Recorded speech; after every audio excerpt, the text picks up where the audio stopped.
Hey everyone, and welcome back. We've gotten a ton of feedback from you about what a second Trump term might look like.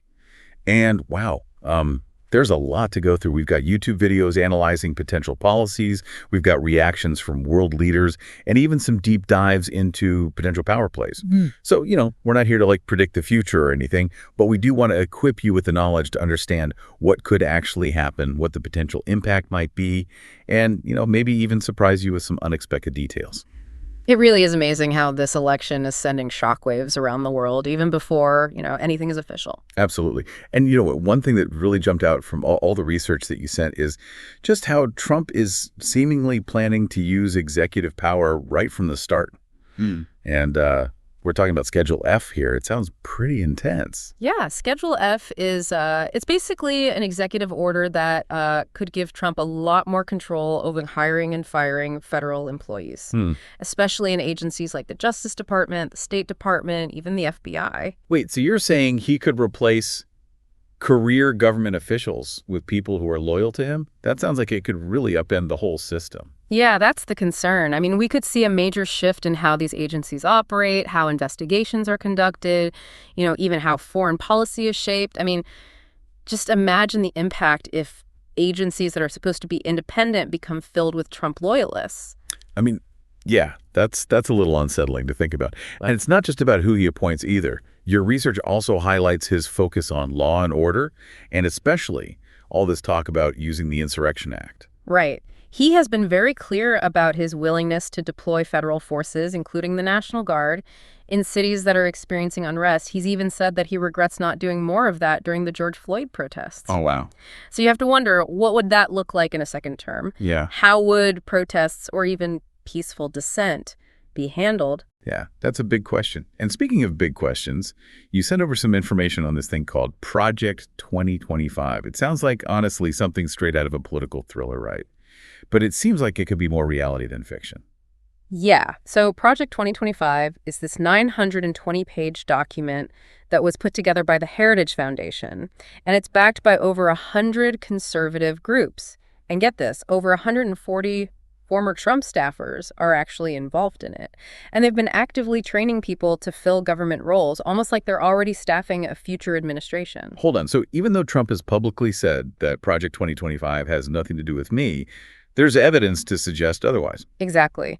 One of the sources you sent over was this leaked recording of Russell Vought, a close Trump ally who's deeply involved in Project 2025. And he calls it Phase 2 and confirms they're still working on it. And what's really interesting is that Project 2025 is based on this concept called the unitary executive theory. Okay, so I'll admit I need a little help understanding that one. What is the unitary executive theory and why does it matter? So think of it this way. The unitary executive theory basically argues that the president should have almost absolute control over the entire executive branch of the government with very few checks and balances. And Project 2025 basically aims to put that theory into practice. So potentially weakening Congress and the courts. What would that mean for the balance of power in the U.S.? Well, that's the big question, right? Some argue that it could lead to, a more efficient government. But a lot of critics worry about, the potential for the abuse of power and the erosion of democratic norms. Wow. Okay, so we've got this potential power grab happening, but what would it actually look like in terms of policies? Trump has this Agenda 47. Can we dive into some of the key points, especially the ones that, could have the biggest impact? Sure. Well, one of the most striking things in Agenda 47 is his plan for mass deportation. He's vowed to carry out what he calls the largest deportation operation in history, targeting the estimated 11 million undocumented immigrants that are living in the U.S. Wow. I mean, that's a huge undertaking. What kind of consequences could that have, not just for those individuals, but for, the whole country? Yeah, well, according to your research, this would likely lead to a massive economic and social disruption. Think about things like labor shortages, families being torn apart, the strain on immigration courts. It would be a major upheaval. And then there's education. You shared some sources where Trump talks about abolishing the Department of Education, Yeah. banning woke topics like transgender issues and critical race theory, and only hiring, quote, patriotic teachers. It really raises a lot of questions like, what does patriotic even mean in this context? Yeah, right. Who gets to decide what's taught in schools, and how would this affect your local school district? These are all questions you'll need to consider as you dig deeper into all this. It's not just about abstract policy debates. These things can have a really direct impact on your community and your life. Right, exactly. And we also have to consider climate change. Your research shows that Trump is planning to cancel existing climate protection policies, and he's planning to push full steam ahead on oil and gas. So basically reversing course on environmental regulations. Yeah. What would that mean for the U.S.'s commitment to global climate agreements? Well, it would certainly send a strong message to the rest of the world. Yeah. And the potential environmental impact is something we all need to think about very carefully. It feels like we're just scratching the surface here. There's so much more to unpack, especially when it comes to the global reaction to all of this. But first, It's really fascinating to see how this potential second term is already kind of rippling outwards. right. I mean, we've talked about the impact here at home, like on the U.S. government, but, your research also highlights how the whole world is reacting. Oh, yeah. It's like everyone's trying to figure out what a Trump win would mean for them. And the reactions are, well, definitely mixed. For sure. Right. You've got Putin congratulating Trump, Yeah. calling him courageous. And then on the other hand, you have European leaders who are clearly worried about what this means for Ukraine, especially with Trump saying repeatedly that he could end the war in 24 hours. Right. And some of your sources even suggest that he might consider ceding Ukrainian territory to Russia, Yeah, like as part of a deal. as part of a deal. Exactly. No wonder Europe's a little on edge. Yeah, it's a high-stakes gamble. And, it's not just Europe.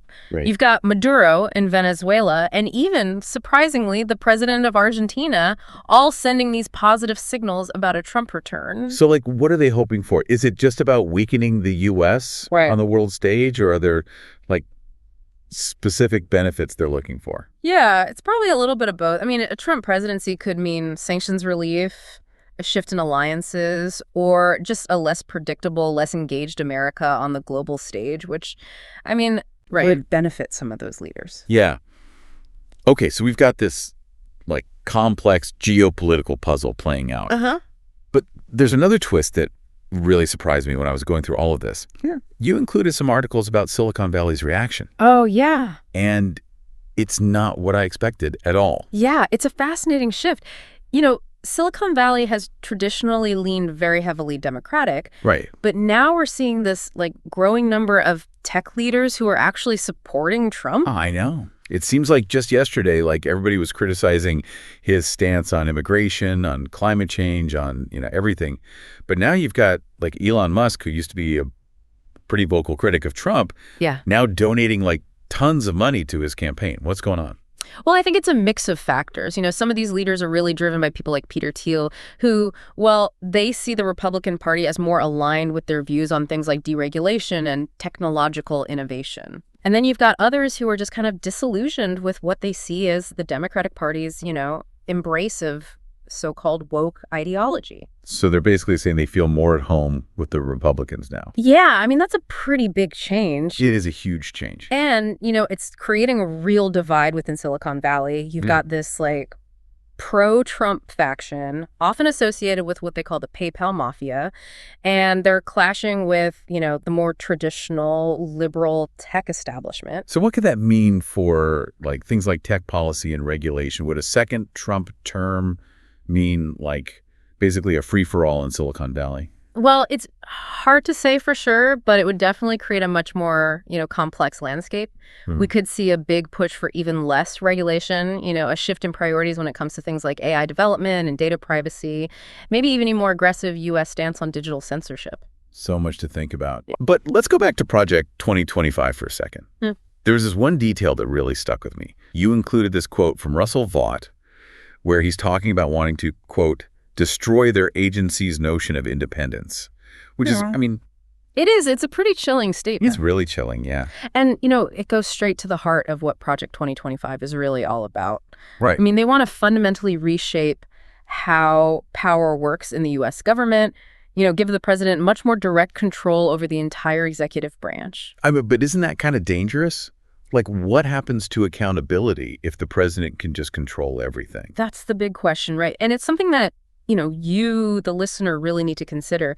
If these agencies just become extensions of the president's will, it could have a huge impact on your life. Yeah. Think about things like healthcare, education, the environment. all these areas could be affected. So it's not just about these like abstract political theories. No. This could have real world consequences for everybody. For everybody, exactly. Yeah. And it's not even just about like what Trump might do. Right. We've already seen how his rhetoric has, really emboldened certain groups and kind of unleashed forces that are really hard to control. Right. Like you've got this rise of right-wing populism, the resurgence of white nationalism, and this erosion of trust in institutions. These are trends that were already happening, but Trump has definitely accelerated them. Absolutely. And those trends, they're not going to just, disappear overnight, even if he loses. Right. I mean, they're part of a larger societal shift that we all have to deal with. It's a lot to take in, but it's so important to stay informed, to engage in these like thoughtful discussions, and to hold our leaders accountable no matter, who's in charge.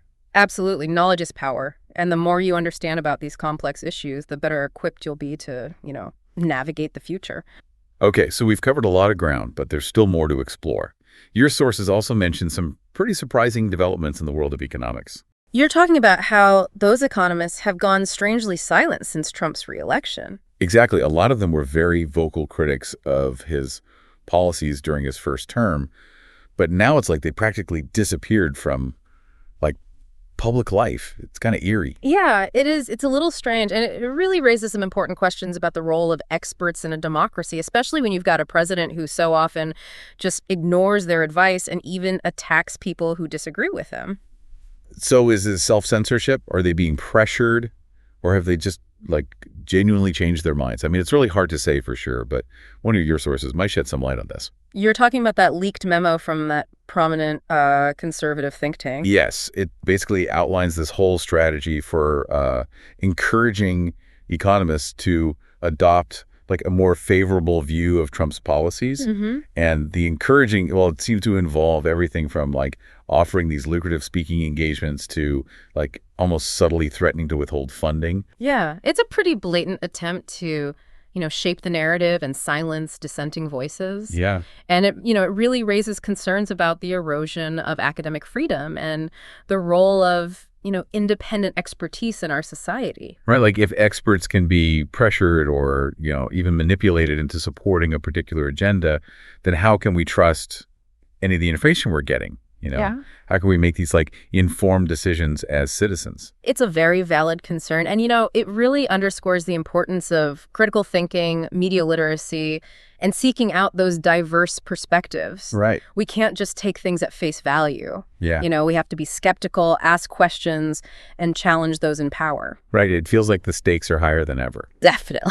But amidst all of this uncertainty and division, I also feel like there's this sense of possibility too. Yeah. People are engaged, they're having these difficult conversations, they're demanding more from their leaders. So that's the thing about democracy, It's messy, it's challenging, but it's also incredibly resilient. And ultimately, it's up to all of us to shape its future. It's kind of wild, right? We've been talking about this potential second Trump term and how it could impact everything from government agencies to, the whole world. But one thing that really struck me from your research was how this election is already influencing people's behavior, even economists. Yeah, it's really something. I mean, the fact that some economists have gone silent since Trump's reelection, that's a fascinating phenomenon. It really makes you think, is this self-censorship or is there something, something else going on? Right, exactly. And one of your sources, I think, might give us a clue. You included this leaked memo from a conservative think tank. Oh, right. And it basically lays out this whole strategy for, quote, encouraging economists to adopt a more favorable view of Trump's policies. Yeah, it's pretty eye-opening.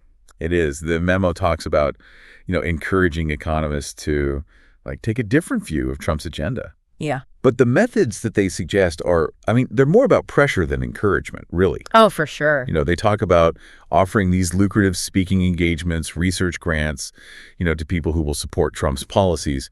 But then there's this darker side to it. They also kind of hint at withholding funding or support for economists who dare to criticize Trump. Yeah. It's almost like they're trying to, buy off or silence dissenting voices. Yeah, it's definitely a cause for concern. Yeah. I mean, if economists, feel pressured to conform to a particular political agenda, then it undermines the whole idea of independent expertise. How can we trust their analysis if they're worried about losing their funding or, facing some kind of backlash? That's what worries me. It's just like erodes public trust in institutions, in experts, even in, like the information we're getting. How can we make informed decisions as citizens if we can't even be sure who is speaking freely and who's being influenced behind the scenes? It's a very valid concern. And, it really just underscores the importance of being, critical consumers of information. Yeah. Don't just accept what you hear or read, at face value. Right. Look for diverse perspectives, consider the source, and really ask yourself, who benefits from this information being presented this way? It's like we have to become our own, fact checkers, In a way, yes. Yeah. And it's not even just about checking the facts. It's about understanding those motivations and those biases that shape how information is presented to us. So as we wrap up this deep dive, this look into what a second Trump term could mean for the U.S. and the world, it feels like we're left with, honestly, more questions than answers. But maybe that's the point. Maybe the real takeaway here is that we need to stay curious, stay engaged, and just keep asking these tough questions. Absolutely. Don't be afraid to, challenge assumptions, question authority, and just demand more from our leaders. And remember, you're not alone in this. I mean, there are millions of people out there who share your concerns, who are grappling with these same issues, and who are, working to try to create a better future. So stay informed, stay engaged, and stay hopeful. Yeah. The future is still being written, and we all have a role to play in shaping it. That's it for this deep dive. Thanks for joining us as we explored this potential second Trump term and what it could mean for, the U.S. and the world. We hope you found this information helpful. And as always, we encourage you to keep exploring these issues and engage in these, thoughtful discussions with others. Yeah. Remember, the future is in our hands.